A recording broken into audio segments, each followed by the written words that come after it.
La première partie de la visite de Brest se fait en car panoramique sur le chemin vers la presqu'île de Crozon en passant par le port. Devant nous, la rade de Brest. Face à nous, sur une partie des anciens remparts que vous avez sur la droite et face à nous, c'est ce qu'on appelle la tour rose. Cette tour rose, en fait, eh bien, c'est un monument qui appartient en extraterritorialité aux États-Unis d'Amérique. Ce monument, il est entretenu par le cimetière américain de Saint James en Normandie. Toute l'aide que l'Amérique avait apportée à la France pendant la Première Guerre mondiale. Toute la zone que nous traversons maintenant, soit celle au pied des murailles et au-delà, a été remblayée et récupérée sur la mer, ce qui a permis de développer les installations portuaires et d'installer de nombreux commerces. Face à nous, on commence à voir le château, une partie du château de Brest. Alors ce château de Brest, comme je vous disais, il a des traces dans ses fortifications, dans ses structures, donc des traces de l'époque romaine, du pagus ossismi ici que l'on avait. Donc à peu près sur 140 mètres de longueur ou plus, on voit donc des petits appareillages, des briques, bâtis romains, avec des épaisseurs de murs à l'époque, au IIIe siècle, qui faisaient 4 mètres d'épaisseur. L'édifice abrite le Musée national de la marine. Une salle montre la vie des bagnards, une autre l'expédition La Pérouse, une troisième les fleurons d'autrefois, etc. etc. Le musée de la marine qui a été créé d'après des collections privées sous le règne de Louis XV. Et ce musée donc, se retrouve réparti dans 5 sites en France. Alors à Maribas, on avait des grandes vasières ici, avant la Seconde Guerre mondiale. Et puis, on aura un aménagement dédié à la pêche, au commerce et encore au contexte militaire. Alors, nous avons aussi une partie très importante ici, dédiée au sauvetage en mer. Alors, face à nous, il y a un petit immeuble blanc là. Il a un logo sur sa porte d'entrée, au-dessus de la porte d'entrée, donc un logo en forme de losange. Et c'est le bâtiment du sauvetage en mer. Nous avons devant nous, dans ce bassin de gauche, le remorqueur de haute mer qui s'appelle l'Abeille Bourbon. Il a remplacé l'Abeille Flandre. Alors, ce navire, il est très très important parce que en cas de grosse tempête et d'un bateau, par exemple un porte-container ou un gros navire se sent en danger dans le golfe de Gascogne, c'est ce navire qui va aller intervenir. Donc c'est un remorqueur qui compte à bord 12 hommes d'équipage, l'Abeille Bourbon, et qui va vraiment intervenir, on va dire quand même essentiellement, sur ce qu'on appelle le rail de Ouessant, cette grosse autoroute, cette grande autoroute maritime. Et à gauche, vous avez quelques magasins comme ici, Roi de Bretagne, avec des produits régionaux par exemple. Également un peu plus loin pour des biscuits, si vous souhaitez acheter des biscuits, il y a le magasin aussi de la fabrique, par exemple, de la Trinité, de la famille Petit, qui concerne des pêcheurs, patrons ou pas. Nous avons à peu près 150 à 200 marins pêcheurs, c'est pas énorme, mais on parle toujours de la filière pêche et on a coutume de dire qu'un marin pêcheur fait travailler 4 ou 5 autres personnes. Le téléphérique urbain relie les quartiers des Capucins à celui du Siam en enjambant le Benfeld, fleuve côtier local. C'est le premier du genre en France.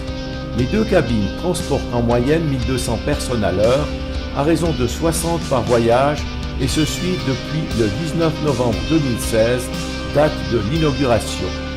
Auparavant, les Brestois utilisaient surtout le pont de la Recouvrance, ouvrage construit pour laisser passer les bateaux.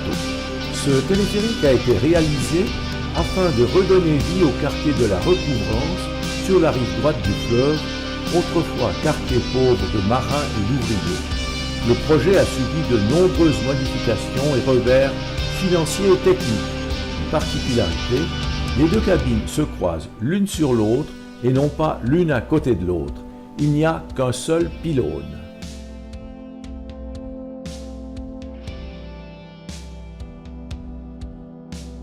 En dessous de nous, le chantier naval de Brest, qui voit défiler une centaine de navires par an, mais uniquement pour des réparations. C'est à Saint-Nazaire que l'on construit les nouvelles unités. Jusqu'au XVIIe siècle, ce quartier des Capucins n'était qu'une lande. En 1695, à la demande de Vauban, se construit un couvent de moines capucins qui serviront souvent comme aumôniers de la marine.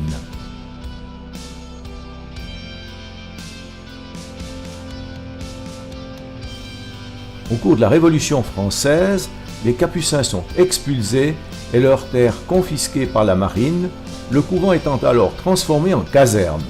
Toute une industrie se développe sur place, mais va péricliter lorsque Toulon prend le dessus sur Brest pour son armée navale.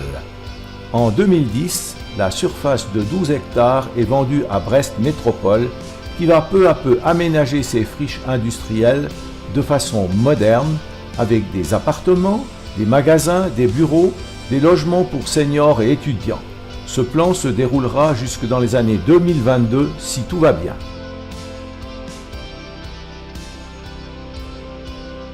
Au retour, vue sur le fleuve côtier, côté aval, les fenêtres du téléphérique sont opaques en amont afin de dissimuler les terrains militaires à la vue du public.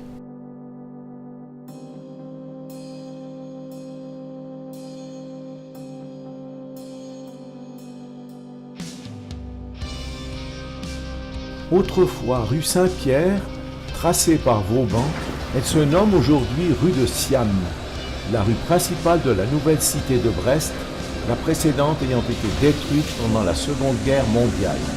Ambiance chaude à tout point de vue, bien connue des marins, autrefois étroite et tortueuse, elle réussissait cependant à laisser passer le périple jaune, qui était dans la demeure le tram jaune de l'époque. Elle abrite aujourd'hui les magasins de luxe. Il fait suite à la magistrale perspective de la place de la Liberté, où se trouve l'hôtel de ville. Les fontaines datent des années 1980 dans le but d'embellir la cité. À titre de bon procédé, Bangkok a sa rue de Brest. La place de la Liberté, bordée entre autres par l'hôtel de ville et le monument aux morts, est le lieu de concerts, des marchés de Noël, mais aussi des manifestations publiques. La construction d'une fosse avec passage piéton et de 2 îlots améliorera son harmonie, comblant des espaces vides que laissait sa première construction mal proportionnée. L'église Saint-Louis est le modèle de construction moderne réalisé après la Seconde Guerre mondiale lors de la reconstruction de la ville. Le bâtiment est consacré à Louis IX, dit Saint-Louis. Il frappe par sa verticalité, évoquant les églises modernes de la Suisse germanophone comme à Bâle. L'utilisation de la pierre de Logona tranche avec la froideur du béton et l'aspect spartiate de son mur ouest, pratiquement aveugle.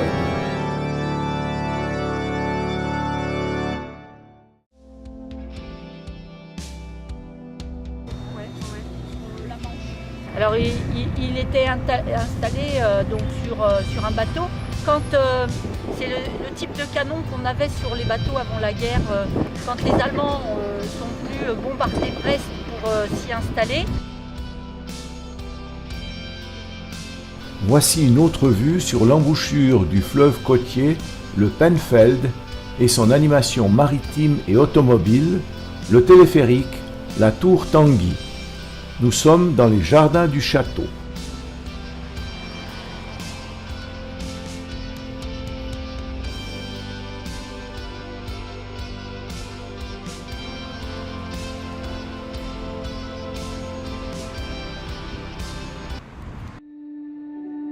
Nous nous rendons maintenant au port pour une croisière dans la rade de Brest.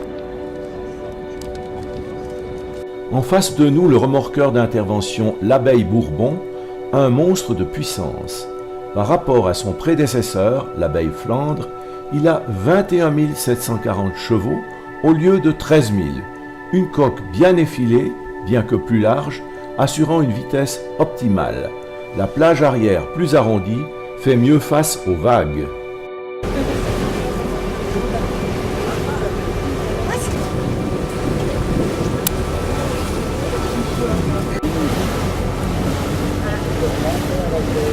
Et 2008, pour faire office d'abri, un tout nouveau port de plaisance, le port du Château, qui peut accueillir jusqu'à 750 navires de plaisance. Avec tout d'abord sur notre avant, au milieu du port, un navire en pleine manœuvre. Il s'agit de la Somme, c'est un pétrolier ravitailleur de haute mer. C'est un navire qui peut ravitailler jusqu'à 3 navires à la fois à la mer, en petit matériel, hydrocarbures, eau potable, vivres et munitions. Alors vous avez à présent sur la droite le long du long quai des Flottilles plusieurs navires.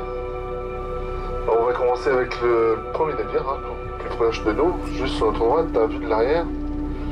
Il s'agit d'une frégate anti-sous-marine. Il s'agit du La Motte Piquet. Devant cette frégate, vous apercevez un navire blanc.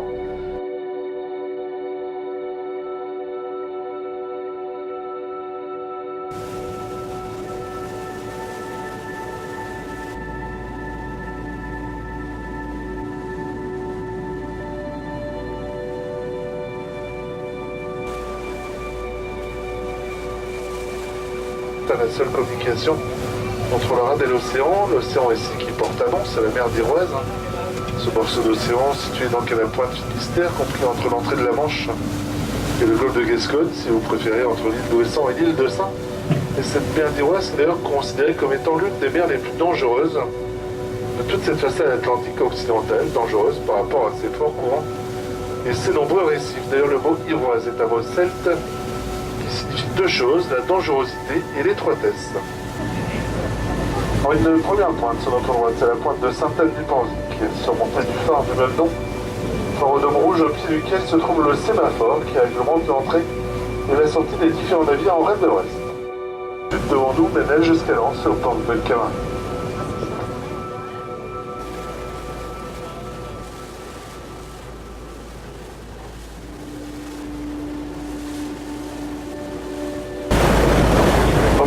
À présent devant nous de la pointe des Espagnols.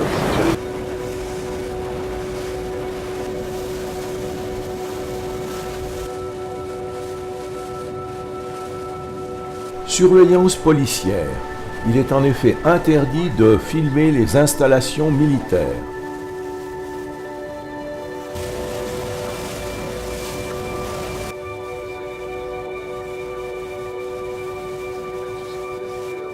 Voici des restes des défenses allemandes de la Seconde Guerre mondiale. Ils sont nombreux dans la rade. Ces deux blocs de béton, il y en a près de l'autre. En fait, deux tunnels construits par les Allemands dans l'année 41. Ils devaient servir l'accostage du cuirassé allemand, le Bismarck, qui fut envoyé par le fond avant de parvenir en rade. Ils servaient toutefois à 3 autres navires, le Desno, le Cheverst et le Prince Eugène, qui restait à toute cette année-là en rade de Brest, ce qui valut à la limite de Brest de nombreux bombardements.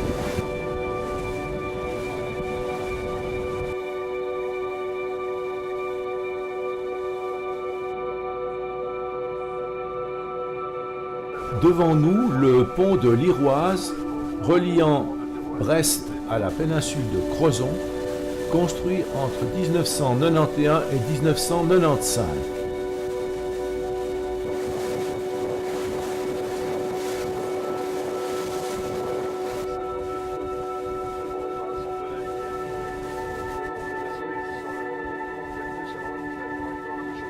Les installations pour containers n'ont rien de comparable avec celles du Havre.